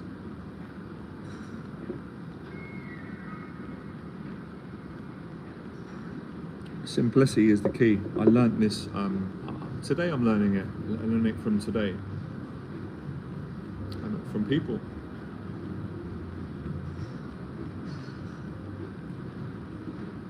I really enjoyed this stream today. I had a real battle getting to this live stream today. Real battle. This might help some of you, for me to share this. People, well, presuming you might think, why did you have a battle doing a live stream? You do them all the time. You know, maybe it appears that it's easy. It looks easy when I do these streams, but the truth is, it's not easy. It's not easy at all. It's really challenging for me. It's very difficult for me to turn up and do these live streams. Some days, today was extremely challenging because, you know, I'm running a business. I've got bills to pay. I've got clients that I'm caring about, overseeing. I've got my own struggles in my own life. I'm dealing with things. I'm grateful. You know, I did a stream yesterday that went well on before. I'm a bit tired, I'm grateful. Many things are going on, thinking about my family, a lot of things going on, so it wasn't easy to get here, and I tried to find an excuse to not come today and do the stream, but I said, I want to do it, I want to help people. It's not about me, it's about helping others. So the fact that I was able to come on here, and I want to make it till 2 hours if I can, I feel so grateful to be here today, and I've really enjoyed it. Did I ever go to prison? It's a good question. The answer's no, but I was in a mental hospital, and that was a prison to me, but not an actual prison. No, I almost went to prison when I was 19 years of age. Thank God. And oh, okay, you're being I don't know if you're being okay. We won't answer these questions. You're being a bit difficult or whatever. That's all right. So no, I didn't go to prison. Almost did at 19, and luckily my faith got me out of that one. I did community service. Good to see you on the stream again, Shaham Goldberg. Please call me Jonathan if you don't mind. Jonathan's my real full name. Johnny was my nickname. I'm not offended if you lot call me Johnny, but if you want to connect with me more, I prefer it if you use my real name, long name, Jonathan. Are you from Newcastle? Good to see you, man. What brings you on the stream? Appreciate it.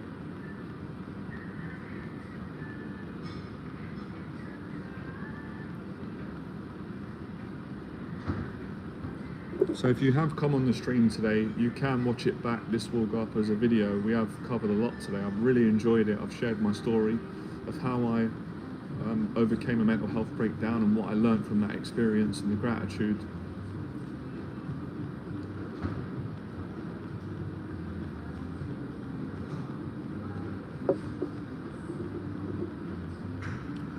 Oh, cool, man. Great. You're from Newcastle. That's great.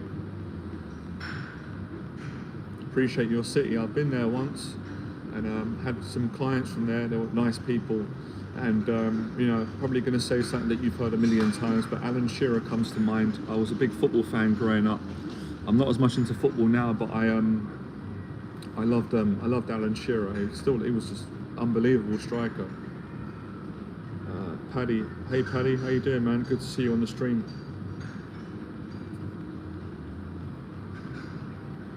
I'm going to say no comment to that question, RJ Flores. No, I'm only joking. I'll tell you, I'm a Chelsea supporter.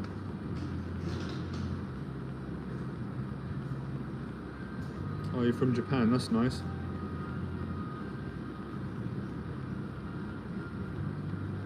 Great. I don't mind.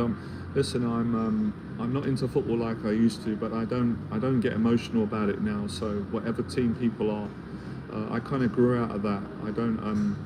Yeah, I'm not emotional about it. Whatever team people are, great. Yeah, I was on the train yesterday in London, and there were a lot of Chelsea fans on there, and I figured there must have been a game. My family are big Chelsea fans. I was a big fan growing up. I'm not really into football anymore. I'm more into, you know, helping people. I like boxing, exercise and training, but I will obviously watch big games, and it was a big part of my life growing up, so I appreciate that time of my life. I used to, you know, when I was younger, it was crazy. One of my best friends was an Arsenal supporter, so, you know, we used to get into almost fist fights if Arsenal beat Chelsea, or, you know, Man United used to always beat Chelsea a lot. So I got some good memories, but yeah, and I went to a few Chelsea games which were great. So thanks, you brought up some good memories. Gratitude again. Oh, Hazard was quality, wasn't he? I've got to say, I'm going to share this memory right on gratitude.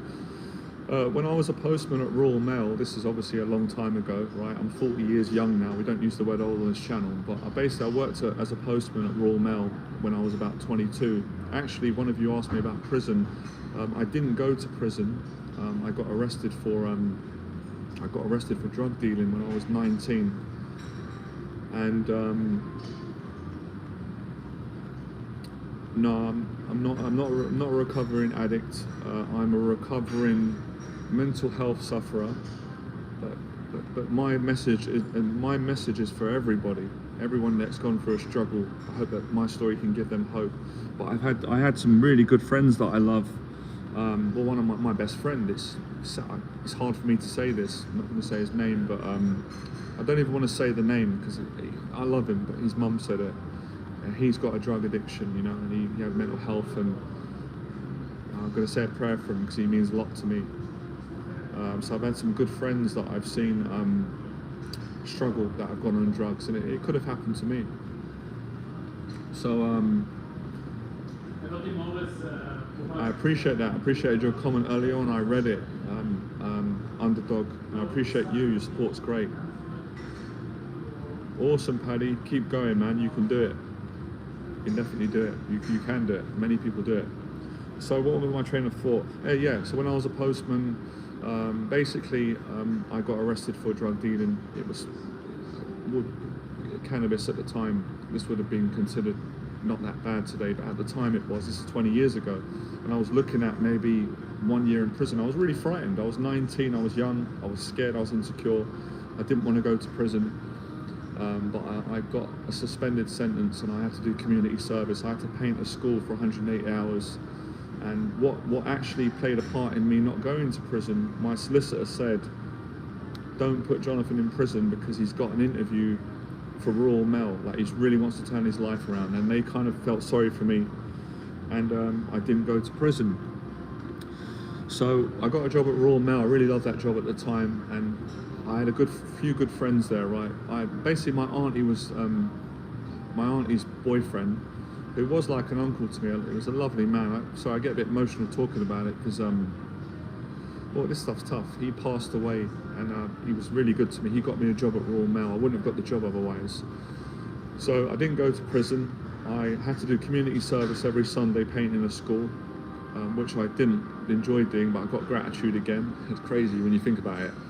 And this guy gave me tickets for Chelsea at Royal Mail, and I went to a Chelsea game, and I absolutely loved it. And I was scared to go. I went on my own. Talk about social anxiety, guys. God, I was scared, but I loved it, you know, because I love Chelsea. And I went to Stamford Bridge. Funny enough, this is crazy. We're going deep today. I'm going to get the tissues out. I'm going to get emotional. There's nothing wrong with men crying. It's a strength, by the way. But I ended up moving to Chelsea, right, very close to Stamford Bridge, Fulham Broadway, a few years later on. And that's when I, bloody hell, my life up and down. That's where I felt suicidal, and I overcame that. Blimey, let's get the tissues out. Wow, your dad was in prison for 10 months, really? Wow, see the things that we go through.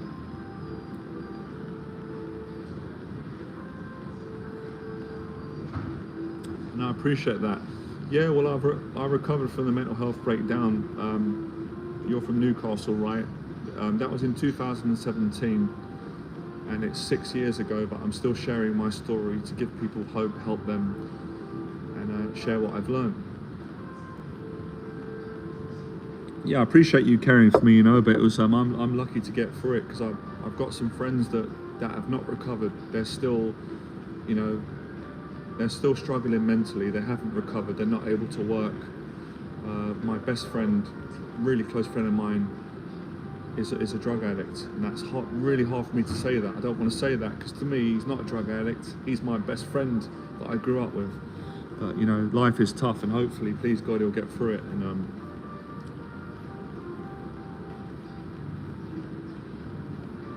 yeah, man.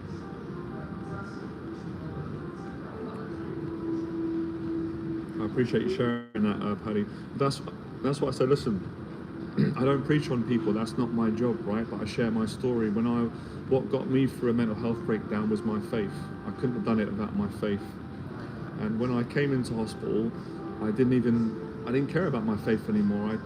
I turned away from it for a long time through my own whatever selfishness, you know, a little bit of success, a tiny bit of fame. So my faith got me through that experience, and obviously good people and me being determined to not want to stay down, and I wanted to recover again. So recovery is possible. I've done it.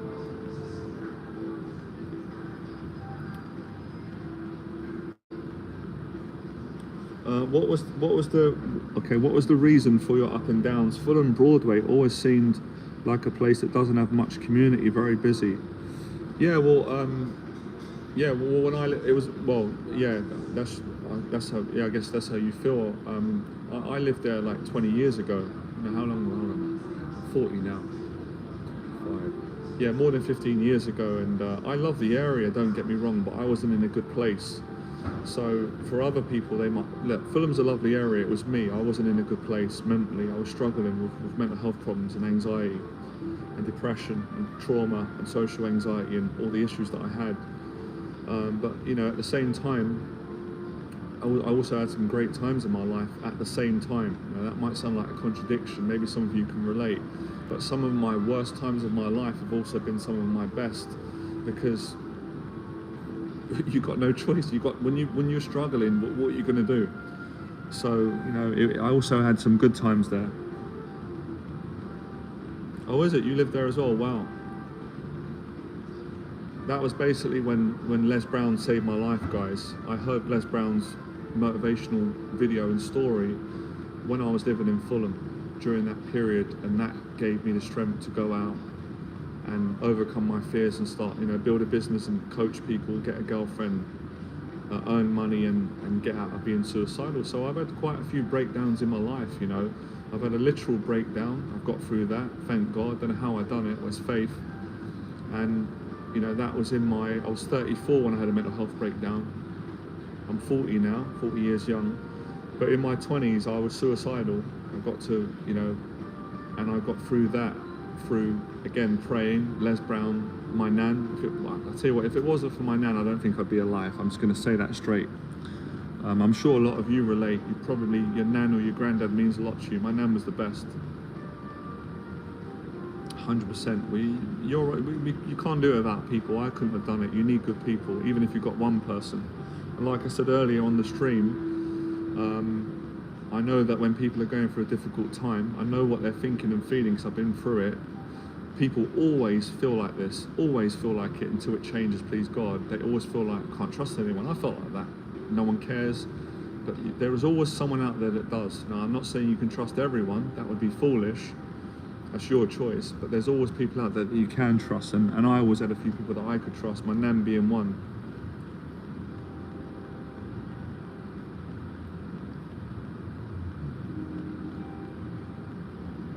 Oh really? Yeah. Oh, you got your. Yeah, Fulham's a beautiful area, man. Fulham's a beautiful area. I went back up there the other week just for actually a funny story, right? Though, but I got chased by a guy. That's the things anyway. Yeah, a guy chased me with a knife down Fulham. I ran like for my life. That was years ago though. But I had a lot of good experiences. That was just like one negative experience I had, you know. And I lived in Fulham for a few years, so other than that, I didn't really have any trouble. But one particular night, I was coming back. Actually, I think it was from a rave, a party somewhere. I had a good time, and I was coming down, I think North End Road, from the Hammersmith sort of way, and a guy came up. I don't know what he wanted, and yeah, he came up with a knife. But I did the good thing and I ran. I didn't try and fight and use my boxing skills. That would have been a good idea. And yeah, that gave me gratitude. Anything where you survive and you don't die, you know, your tea tastes better after.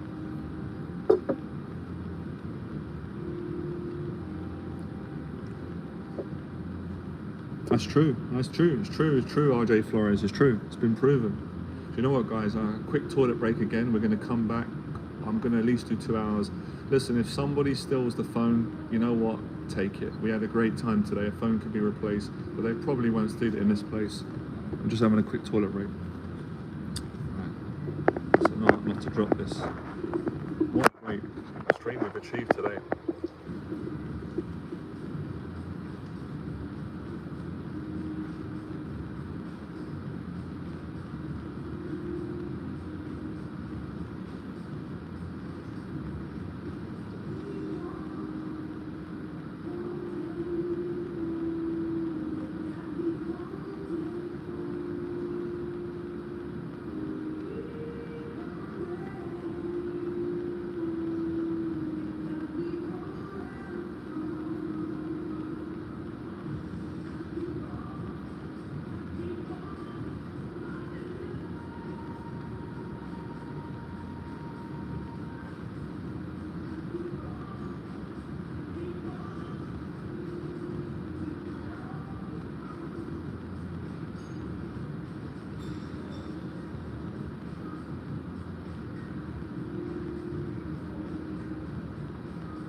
Yeah, that would be funny, wouldn't it, if someone took a phone and went on a mission?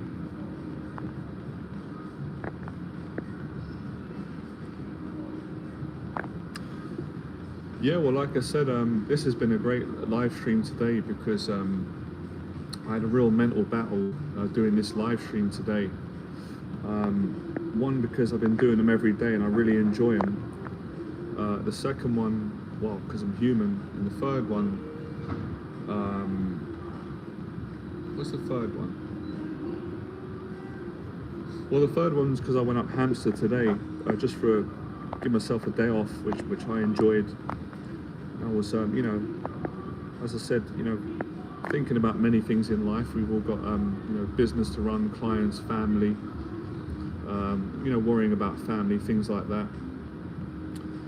And it was, you know, that's sometimes how things are difficult, where you don't always want to do things that you enjoy, but that's where, you know, character comes in, pushing myself and trying to be accountable. And I really enjoy helping people, so I'm really grateful that I managed to come here today.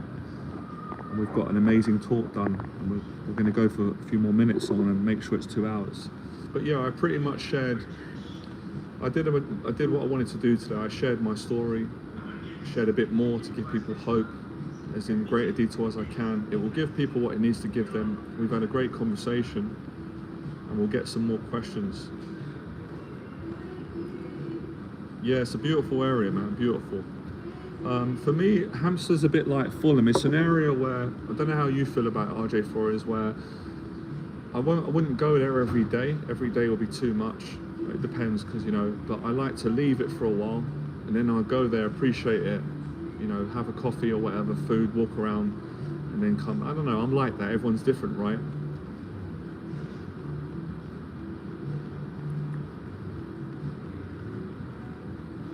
Well, speaking of places as well, I found that's quite good for recovery as well. If you're going through, well, you don't have to be going through recovery to go to nice places, but if you're going through challenges, going to nice places helps. And when I was in a mental hospital struggling, I could go out for a few hours, so thank God I wasn't under full section. It was a section, I had to come back, but I could go out for a few hours. And when I'd go out, I feel better, you know, going around St James's Park, getting a coffee, walking around Victoria, and then I'd go back to, obviously, to hospital and to my room or whatever, and I feel a lot better.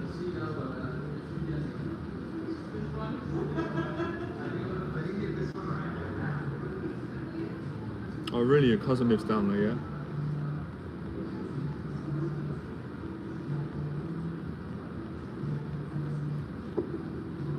Sorry, this is confidence in the place you're at. Oh yeah, leaving the phone, yeah.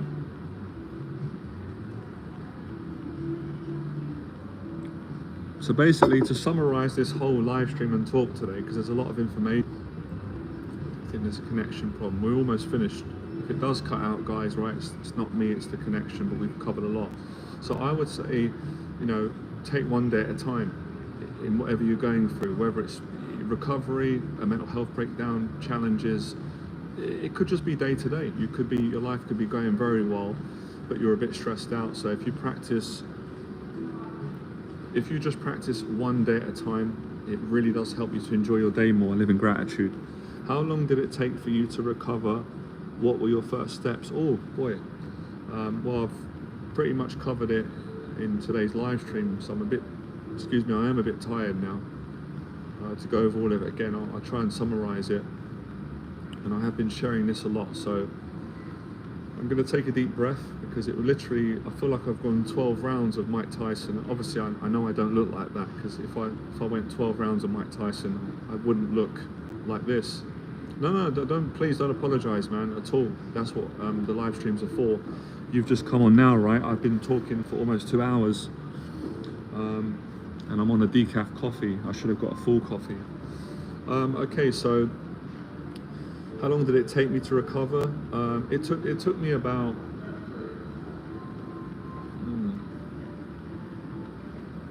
I'd say it took me 6 years, if I'm being honest. Now, of course,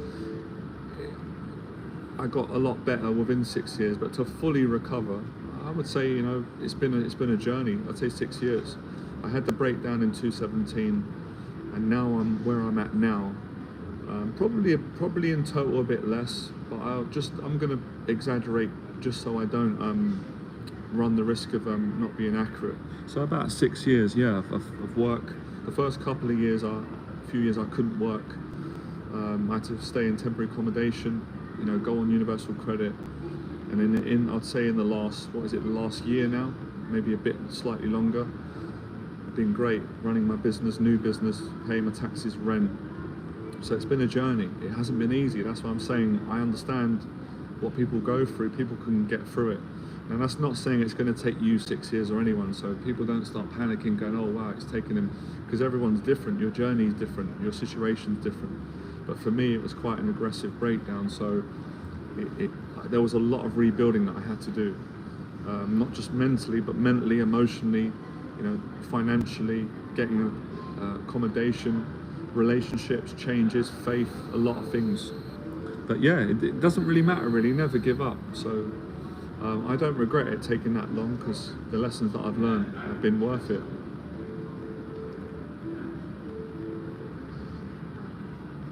I'm not quite sure what triggered it, because the doctors didn't know, and all the professionals and I didn't know. I think it was a series of events, if I'm being honest. I think it was definitely my trauma from the past. Some of it was success, the trauma actually of having success and happiness, that affected me as well.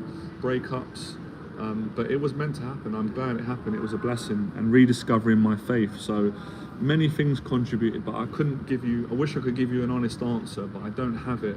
The doctors didn't know, but they did say it's a combination of stress, life, a death in the family, grieving, highs, lows, emotional highs, many things happen. It's working with a lot of people, teaching, but I don't regret it, because I wouldn't be the person I am, and my life wouldn't have changed. I wouldn't have found my faith again, and I wouldn't be doing this talk today. So I don't regret it. It kind of had to happen. Oh, we did it, man! Amazing. 120 minutes, 2 hours.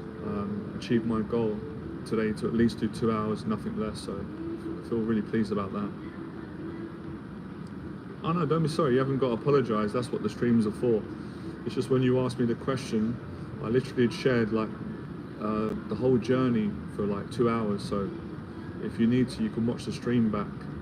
But I'm going to continue sharing it, because I don't know if people understand this, but when you go through a breakdown or a life and death situation, you recover. There's so much to tell and talk about, Anyway, we've come to that time. I'm going to round it off. Appreciate everyone coming on. And yeah, that's my story. I hope it gives you the strength that you need to get through what you're dealing with, or if you have, even if you haven't been through a difficult time now, my message, and definitely my new teaching, is to live each day in gratitude. Practice it every day. All right, man, awesome. Thanks for all of you coming on. I'll see you in the next live stream. It was great. I really enjoyed it. All right, good night, everyone. Bye.